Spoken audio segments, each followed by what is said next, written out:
In this vast world, every generation is shaped by a few rare individuals, people who dared to step beyond the edge of the known map, who believed that curiosity is stronger than fear, and who proved that the human spirit is capable of reaching places no one imagined.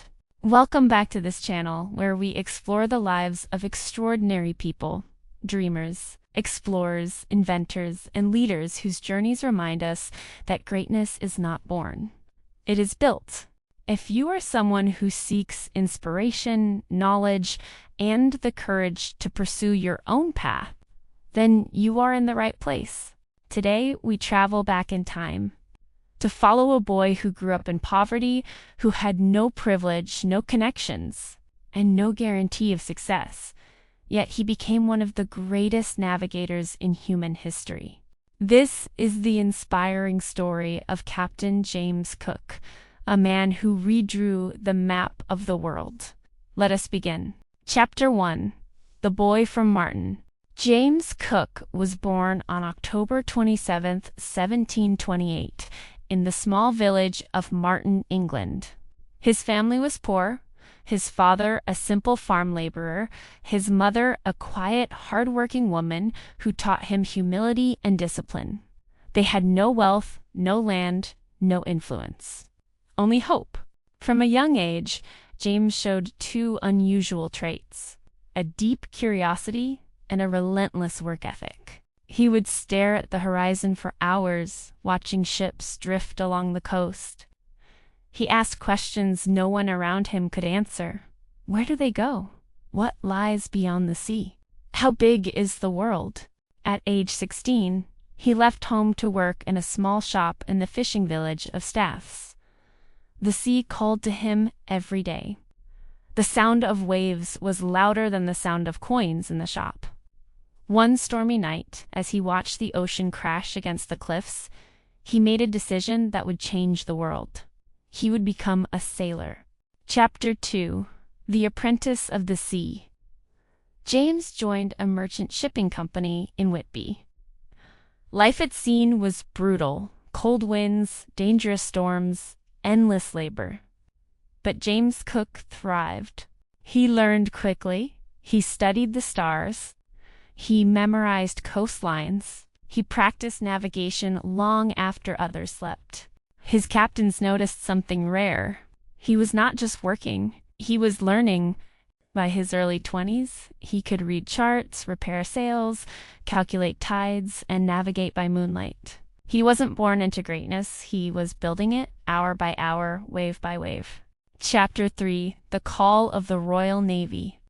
In 1755, Cook made a bold decision. He left the merchant fleet and joined the Royal Navy. This was risky. The Navy was harsh, competitive, and unforgiving. But Cook wanted more than a job. He wanted mastery. Within months, he proved himself. He could map coastlines with extraordinary accuracy. He could command men with calm authority. He could solve problems others feared. During the 7 Years' War, he charted the dangerous waters of the St. Lawrence's River, maps so precise they allowed the British to capture Quebec. His reputation exploded. He was no longer just a sailor. He was becoming a navigator of genius. Chapter 4. The First Voyage Begins. In 1768, the Royal Society and the Admiralty selected James Cook to lead a scientific and exploratory mission aboard the ship Endeavour. His mission had two purposes. 1. Observe the transit of Venus in Tahiti. 2. Search for the mysterious southern continent, Terra Australis Incognita. Cook accepted with quiet determination. He was 40 years old, he had no aristocratic background, yet he was entrusted with one of the greatest voyages in history. The Endeavour set sail from Plymouth on August 26, 1768. The world was about to change. Chapter 5. Tahiti. A Meeting of Worlds. After months at sea, the Endeavour reached Tahiti. The island was paradise, lush forests, warm breezes, and a culture rich with tradition. Cook approached the Tahitians with respect. He learned their language. He studied their customs. He treated them as equals. This was rare for Europeans of his time. The transit of Venus was successfully observed, but Cook's curiosity went far beyond astronomy. He documented plants, animals, tools, and stories. He believed knowledge was as valuable as gold. Chapter 6: The Discovery of New Zealand. Leaving Tahiti, Cook sailed south and west. On October 6, 1769, he sighted land, New Zealand. He spent 6 months mapping the entire coastline with astonishing accuracy. He proved it was not part of a larger continent. He built relationships with Maori communities, though not without conflict. His maps were so precise they were used for over 200 years. Chapter 7: The East Coast of Australia. In April 1770, Cook's crew sighted a long stretch of coastline, Australia's east coast, previously unknown to Europeans. They landed at Botany Bay, where Joseph Banks documented hundreds of new plant species. Cook sailed north, charting every bay, every reef, every island. Then disaster struck. The Endeavour hit the Great Barrier Reef. The ship nearly sank. The crew worked day and night to save her. Cook remained calm, guiding them through terror. They survived, and Cook completed the first European chart of Australia's east coast. Chapter 8: Return as a Hero. When Cook returned to England in 1771, he was celebrated as a hero. His maps were revolutionary. His journals were filled with scientific discoveries. His leadership was admired across Europe. But Cook was not finished. He believed the world still held secrets. Chapter 9: The Second Voyage into the Ice. In 1772, Cook embarked on a second voyage, this time to find the mythical southern continent.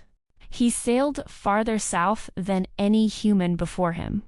He crossed the Antarctic Circle. He battled freezing winds, towering icebergs, and endless darkness. He proved that the supposed continent did not exist. His courage became legendary. Chapter 10: The Third Voyage. Searching for the Northwest Passage. Cook's final mission was to find a sea route connecting the Atlantic and Pacific, the Northwest Passage. He sailed to Hawaii, where he and his crew were welcomed warmly.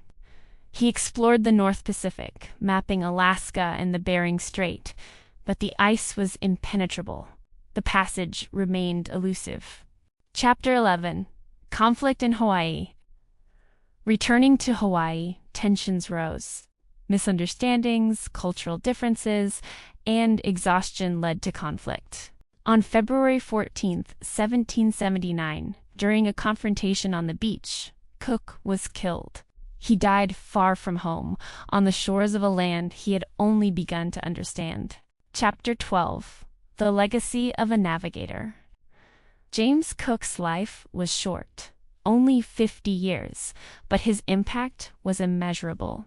He mapped 1/3 of the world's coastlines. He advanced science, astronomy, and navigation. He connected cultures across oceans. He expanded humanity's understanding of the planet.